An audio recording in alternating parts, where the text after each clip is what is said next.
Thank you for being here. This presentation is both an academic exploration and a personal reckoning. A look at how psychology has been shaped by culture and how that shaping affects the people we serve. Arnett pointed this out back in 2008.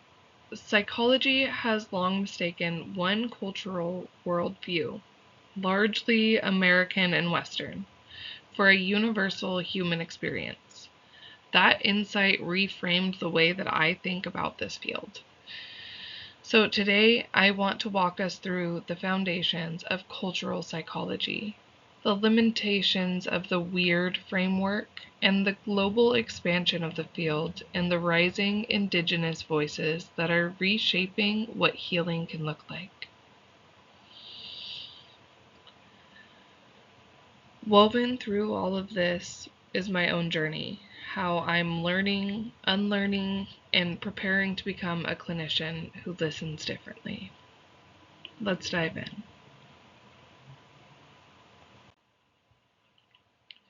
Cultural psychology begins with a truth that scholars like Arnett have been naming for years, that psychology has built its theories on a very narrow slice of humanity, and then applied those theories universally. Henrik Heine and Norenzayan expanded on this in 2010. They showed that the populations psychology studies most, the weird populations, are actually psychological outliers. Their work helped me understand something I had already been seeing in real life. At Head Start, I've watched how behavior that looks concerning through a Western lens is completely normal and healthy in another cultural context. A child avoiding eye contact might be labeled as anxious in one culture and respectful in another. So when I say that learning someone is not a skill but a practice, I'm echoing what the research already tells us. If we don't understand the cultural world someone comes from, then we don't understand their psychology. And honestly, the families I work with have taught me that more clearly than any textbook could ever. Arnett's phrase, the neglected 95%, has stayed with me. In 2008, he argued that psychology has built its knowledge base on a tiny, unrepresentative slice of humanity. Henrik and his colleagues take it even further. Their 2010 article shows that the weird samples aren't just small, they're fundamentally different from most of the world. This isn't just theory for me. I see the consequences every day. When a developmental checklist doesn't match what a parent tells me about their child, I've learned to trust the parent first. They've been there through every milestone. The checklist hasn't.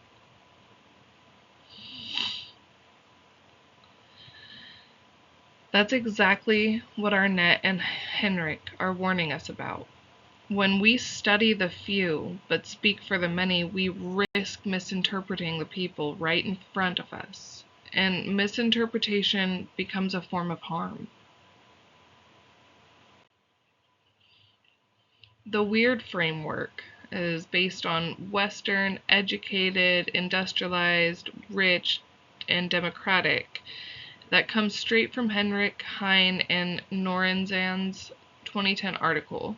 They argue that psychology has been studying the most unusual populations in the world and then generalizing those findings to everyone. A moment from my own work comes to mind.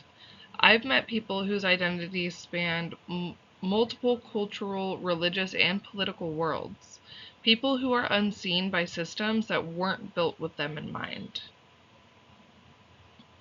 Henrik and his colleagues point out that weird psychology was never designed to see someone like a Mexican American Muslim veteran that I describe on my slide, and that resonates with what I've witnessed in community spaces.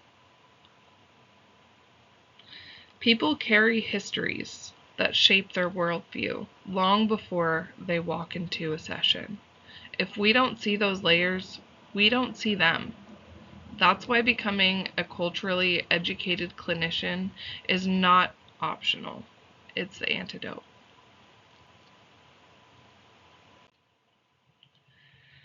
As psychology expands globally, the question isn't whether it travels, it's whether it listens.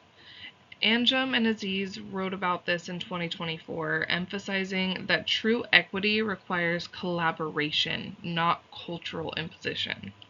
This idea mirrors something I've seen in leadership settings too. When concerns are dismissed, when advocacy is treated as disruption, when people who speak up are labeled as the problem, that dynamic is exactly what happens when psychology enters a culture without humility. Listening, like real listening, that's active, disciplined, and relational. A culturally responsive clinician receives a client's pain without defensiveness and responds with care, not reaction. That's the kind of listening I'm committed to practicing.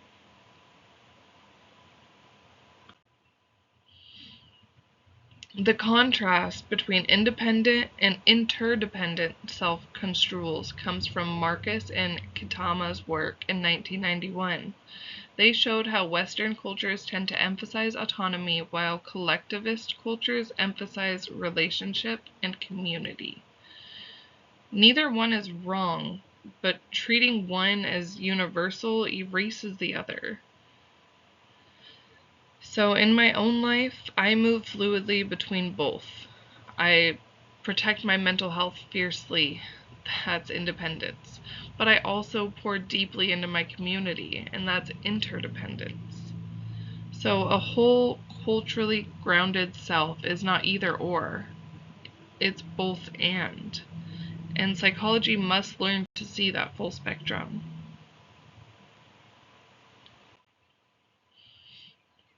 Drawing from Dudgeon, Bray, and Walker's 2023 article, Indigenous Psychology offers some of the oldest continuing knowledge systems in the world.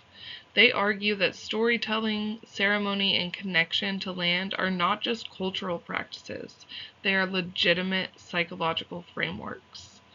Their critique of Western psychology's tendency to pathologize the effects of systemic injustice resonates deeply with what I've seen. I've worked with families carrying generational trauma that didn't start with them. I'm one of them.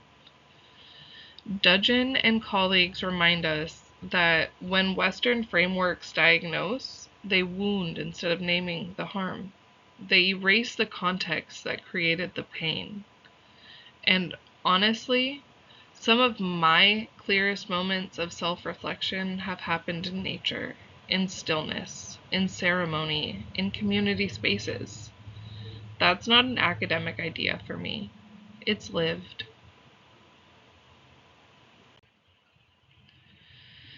McCubbin and his colleagues wrote in 2023 about creating spaces for both decolonization and indigenization in mental health training. They emphasize that removing harmful frameworks is the only first step, or is only the first step. The harder step is learning from the communities themselves. This aligns with what I've witnessed in my own work. Healing doesn't only happen in a therapy room. Ceremony, land, water, community, these are legitimate therapeutic experiences. I've had moments of clarity standing in a forest, or watching a garden grow, or even attending a powwow and witnessing how drumming and dance restore something in people that no intake form could ever measure. Psychology must be humble enough to recognize what it did not invent. Anjum and Aziz's 2024 article argues that true equity requires embracing diverse epistemologies, not just adding more diverse participants to Western studies. Their emphasis on collaborative, community-centered approaches mirrors my own experience. I learned about neurographica, which is an art-based healing practice, not from a textbook, but from community. And it worked long before research validated it. Arnett in 2008 and Anjum and Aziz in 2024 both argue that the field doesn't need a diversity patch. It needs a structural rebuild. And that rebuild starts with trusting the people who live the experience. That's the psychology I want to help build. The broader literature, from Heinrich's critique of university to Dudgeon's call for relational healing, all points towards the same truth. Cultural competence is ongoing. But the deepest lessons for me have come from the children that I work with. They respond to what's actually in front of them, not what they expect to see. They ask the questions that the adults are too polished to ask. Every family I meet teaches me something new about how to listen, how to attune, and how to show up without assumptions. That's the posture I'm building. Not after the stakes arrive, but now.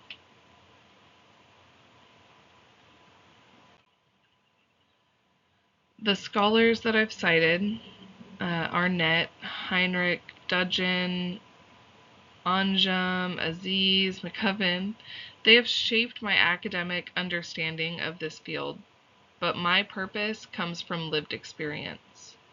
From the moment someone heard my dream before I could fully say it, from the families who have trusted me, from the communities that have helped to shape me.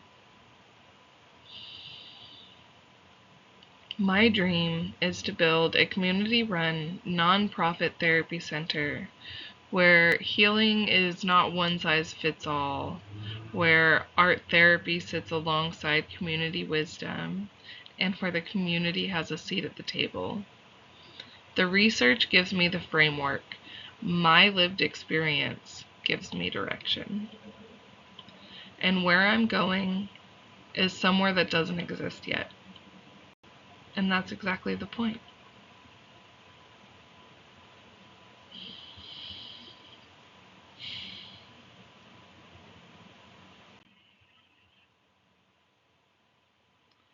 These are my sources that grounded the presentation. Thank you. I hope you enjoyed this.